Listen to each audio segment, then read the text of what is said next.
ہم بات کرتے ہیں انشاءاللہ کہ گناہوں کے جو ہے وہ اثرات کیا ہیں انسان کی زندگی میں، اور کیوں انہیں چھوڑنا چاہیے اور کیوں ہمیں موٹیویٹڈ رہنا چاہیے انشاءاللہ کہ گناہوں سے بندہ دور رہے۔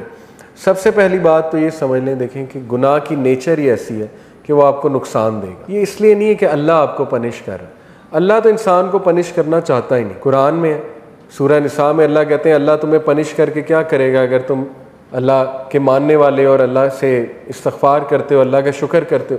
اصل میں تو انسان خود پنش کرتا ہے اپنے آپ کو۔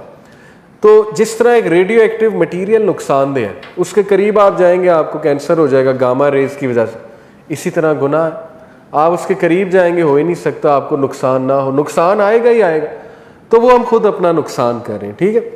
تو اس کے اثرات کیا ہیں؟ سم of the consequences of sun, ابن القیم کی کتاب سے اخذ شدہ ہیں یہ کانسیکوینسز، 9-10 کانسیکوینسز انہوں نے بتائے۔ یہ اس لیے ہے کیونکہ نفسیاتی طور پہ ہمیں جب ایک چیز کے اثرات پتہ لگ جائے کانسیکوینسز، تو موٹیویشن آ جاتی ہے اس سے بچنے کی، اس لیے بتا رہا ہوں، ٹھیک ہے۔ پہلی چیز ہے جی کہ نالج سے ڈپرائیو ہو جانا، جتنا بھی آپ کو علم تھا جو بھی تھا اس سے ڈپرائیو ہو جاتا ہے انسان، کیونکہ نالج لائٹ ہے، نور ہے۔ گناہ جو ہے وہ نور کو لے لیتا ہے، اور یہ اکثر اسلاف جب ان کے پاس کوئی شکایت کرتا تھا آ کے کہ میری میموری ویک ہو گئی ہے، یا مجھے کچھ چیز یاد تھی، قرآن کا کچھ پورشن یاد تھا وہ بھول گیا ہے، تو وہ اکثر انہیں یہی ایڈوائز کرتے تھے کہ آپ استغفار کریں، کیونکہ گناہوں کی وجہ سے یہ چیزیں بھول جاتی ہیں، ٹھیک ہے۔ تو یہ ایک بہت بڑا اثر ہے۔ اللہ معاف کرے کسی نے قرآن حفظ کیا ہوا ہے اور وہ بالکل نکل گیا ہے دل سے، تو یہ ایک فکر کرنے والی بات ہے، اور اس کو کوشش کرنی چاہیے اس کو واپس لائے اور اپنے گناہوں کو بھی ظاہر ہے ان سے توبہ کرے۔ دوسری چیز، رزق کا چھن جانا۔ اللہ کے نبی صلی اللہ علیہ وسلم نے فرمایا، ابن ماجہ کی حدیث ہے، صحیح حدیث ہے، ایک شخص کو رزق ملنا ہوتا ہے حلال سے، لیکن وہ جلد بازی کر کے گناہ کر کے وہی رزق حرام سے لے لیتا ہے، تو پھر اس کو ایکسٹرا کچھ نہیں ملتا، جو اس نے لے لیا وہ مل جاتا ہے، نہ اللہ کی ہیلپ اس کے ساتھ ہوتی ہے۔ اور یہ جو حدیث ہے جو میں ابھی سنانے لگا ہوں، یہ کیا ہے؟ A man is deprived of provision because of the sins that he commits۔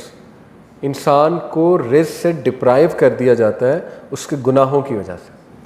اب یہاں پہ ہو سکتا ہے آپ کے ذہن میں سوال ہے کہ نہیں یار فلانا اتنے گناہ کرتا ہے، وہ تو موجیں کر رہا ہے، ٹھیک ہے، اس نے تو پلاٹ بنا لیے، یہ کر لیا وہ کر لیا۔ تو دیکھیں رزق 4 طرح کا ہوتا ہے: financial wealth, emotional wealth, social wealth, time wealth. ہو سکتا ہے اس کے پاس فائنینشیل ویلتھ ہو لیکن نہ ایموشنل ویلتھ ہو۔ ایموشنل ویلتھ کیا ہے؟ ذہنی سکون، وہ بھی رزق ہے، غنا، ٹھیک ہے، دل میں ایک سیٹسفیکشن۔ اسی طرح ایموشنل ویلتھ میں ہے جذبات پہ کنٹرول، اینگر مینجمنٹ اچھی، اخلاق اچھا، یہ ایموشنل ویلتھ ہے۔ ہو سکتا ہے وہ بندہ اس سے محروم ہو۔ آپ نے کئی لوگ دیکھے ہیں کچھ بھی نہیں کھانے کو لیکن ذہنی سکون ہے اللہ کی طرف سے، اولاد دی ہے اللہ نے، اولاد پل بھی رہی ہے ماشاءاللہ، اور نیک اولاد ہے، ٹھیک ہے، سب کچھ ہے۔ تو کیا یہ رزق نہیں ہے؟ بالکل ہے۔ سوشل ویلتھ اسی کو کہتے ہیں کہ آپ کی اولاد اچھی ہے، آپ کی بیوی اچھی ہے، آپ کا جو ہے وہ گھر والے اچھے ہیں، آپ کے ساتھ لائل لوگ جمع ہو گئے، تو وہ بھی رزق ہے۔ ٹائم ویلتھ، ٹائم میں برکت، آپ کے کام جلدی ہو جاتے ہیں، ٹھیک ہے، آپ کرتے ہی وہ ہیں جو اللہ سبحانہ و تعالیٰ کو پسند ہے، یہ ٹائم میں برکت ہے۔ تو جب ہم گناہوں میں پڑتے ہیں تو یہ ہمارا رزق ڈپرائیو ہوتا ہے، ٹائم سے برکت اٹھ جاتی ہے، ٹینشنیں بڑھ جاتی ہیں، ٹھیک ہے، ٹائم مینجمنٹ ویک ہو جاتی ہے۔ نمبر 2، آپ دیکھیں نا گناہوں میں وقت کتنا ضائع ہوتا ہے۔ اللہ معاف کرے اگر ایک گناہ عادت بن چکی ہے، 4 گھنٹے 3 گھنٹے لوگ اس میں پڑے رہتے ہیں، ٹھیک ہے، اور وہ ضائع ہو رہا ہے وقت۔ سوچیں کتنا وقت ہم جوانی کا ضائع کر دیتے ہیں، ٹھیک ہے، ان چیزوں میں، اللہ معاف کرے۔ تو اس سے نکلنا ہے، اپنے آپ کو موٹیویٹ کرنا ہے۔ پھر آپ دیکھیں سوشل ویلتھ، ہمارے ساتھ لوگ ہی ایسے آ جائیں جو ہمیں کھانے کو تیار اور بس ان کی نظر ہماری دولت پہ ہو، تو پھر یہ کون سا رزق ہے؟ اس کا مطلب ڈپرائیو ہو رہا ہے اور گناہوں کی وجہ سے۔ پھر آپ دیکھیں ایموشنل ویلتھ، ذہنی سکون ہے ہی نہیں، ہر وقت ٹینشن ہے، ہر وقت سٹریس ہے، ہر وقت پریشانی ہے، ہر وقت منہ پہ شکایت ہے، تو اس کا مطلب گناہوں کے اثرات آ تو رہے ہیں۔ تو اس لیے گناہوں کے اثرات رزق کی تنگی سے آتے ہیں، ٹھیک ہے۔ رزق کبھی اللہ بڑھا کے دیتا ہے، کبھی گھٹا کے دیتا ہے، اوور آل رزق تو لکھا ہوا ہے، لیکن یہ اللہ کی ڈسٹریبیوشن ہے۔ اللہ اپنے بندوں کو چیک کرنے کے لیے کبھی زیادہ دے دیتا ہے اس کوانٹٹی میں سے، کبھی کم کر دیتا ہے، جب وہ دوبارہ استغفار کرتے ہیں پھر بڑھا دیتا ہے، ٹھیک ہے۔ یہ اللہ بادشاہ ہے، اللہ جیسے چاہے کر سکتا ہے۔ نمبر 3، اللہ اور بندے میں ایک لا تعلقی، سینس آف ایلینیشن، جو بہت بڑی پنشمنٹ ہے، اللہ معاف، بلکہ سب سے سیریس بات ہے یہ، جب آپ اللہ سے دور ہو جائیں اور ایک ڈسٹینس فیل کریں اور ایلون فیل کریں. دنیا کی سب سے بڑی لونلینس، سب سے بڑی تنہائی اللہ سے دوری، ٹھیک ہے. تو گناہ وہ اس ڈسٹینس کو انکریز کرتے ہیں. کیونکہ دیکھیں نا، انسان اللہ معاف کرے اب گناہوں میں ہوتا ہے تو اللہ، ظاہر ہے فرشتے اس کے ارد گرد نہیں ہوتے، فرشتے بھی اٹھ جاتے ہیں اس جگہ سے، رحمت نہیں ہوتی اللہ کی، لیکن امید ہوتی ہے، امید بہت ہے. اللہ گناہ گاروں کو ہی معاف کرتے ہیں، آبویس سی بات ہے. اللہ ضرور ہوتے ہیں بندے کی طرف محبت سے دیکھ بھی رہے ہوتے ہیں، چاہتے ہیں بندہ نکل آئے اور بندہ جو ہے مجھ سے دعا کرے، مجھے پکارے، لیکن گناہوں کی وجہ سے آہستہ آہستہ یہ ریلیشن ویک ہوتا جاتا ہے. ویکنس یہاں تک آ جاتی ہے کہ ایک بندہ نا مایوس ہو جاتا ہے، کہتا ہے یار کیا اللہ سے مدد مانگوں، میں تو بہت ہی ایکسٹرا کر چکا ہوں کام، اسراف کر چکا ہوں گناہوں کے، اب کیا میں نے اللہ سے بات کرنی. ٹھیک ہے، تو پھر بندہ گیو اپ کر دیتا ہے، گیو اپ کر کے وہ مزید گناہوں کی طرف چلا جاتا ہے. اس لیے اس ڈسٹینس کو کم کرنے کے لیے استغفار، گناہوں سے توبہ کرنا، گناہوں کو چھوڑنا، تاکہ آپ اللہ کے قریب آ جائیں اور اس ریلیشن کو انجوائے کریں.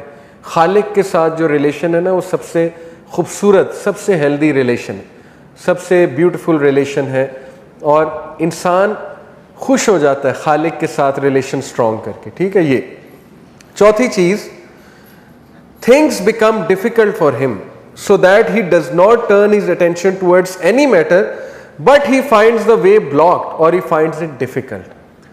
کام مشکل ہونا شروع ہو جاتے ہیں گناہوں کی وجہ سے. میں نے جیسے کہا رزق میں تنگی آ جاتی، اس طرح کاموں میں بھی مشکلات آنا شروع ہو جاتی ہیں. اچھا خاصا کام کوئی تھا، ہونے لگا تھا، ایک دم مشکل بن گیا، رکاوٹ آ گئی. ٹھیک ہے، تو اس موقع پہ بندے کو استغفار بڑھانا چاہیے، اپنے گناہوں کی توبہ کرنی چاہیے اس موقع پہ. ٹھیک ہے، تاکہ وہ اٹکا ہوا کام جو اللہ کی رحمت سے وہ ٹھیک ہو جائے. ایک اسلاف تھے، سلف تھے، ان کا واقعہ ہے کہ وہ قرآن حافظ تھے. تو انہوں نے ایک کرسچن عورت تھی، اس سے انہیں محبت ہو گئی. بہت خوبصورت عورت تھی وہ، تو ظاہر خوبصورتی کی وجہ سے وہ اٹریکٹ ہوئے. اس کرسچن عورت نے ان کے سامنے شرط یہ رکھی کہ تم اسلام چھوڑ دو، اسلام چھوڑ کر جو ہے نا وہ پھر تم مجھے پالو گے. تو وہ جو سلف تھے انہوں نے بات مان لی، اللہ معاف کرے. He left Islam for the sake of women, اس سے امپریس ہو گئے.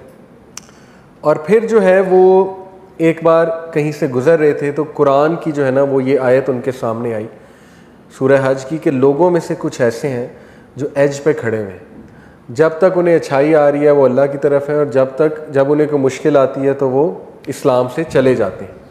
اور ایسے لوگ دنیا میں بھی خسارے والے ہیں، آخرت میں بھی خسارے والے ہیں. تو وہ اتنا روئے یہ آیت سن کے کہ اللہ نے مجھے میسج دے دیا ہے. انہوں نے توبہ کی اور واپس آئے. تو میں آپ کو بتانے کا مقصد یہ کہ کئی اسلاف آپ کو نظر آئیں گے جو بعد میں محدث بنے، بڑے بڑے ٹیچرز بنے، دیندار لوگ بنے، ان بہت ڈارکنس میں تھے، بہت زیادہ.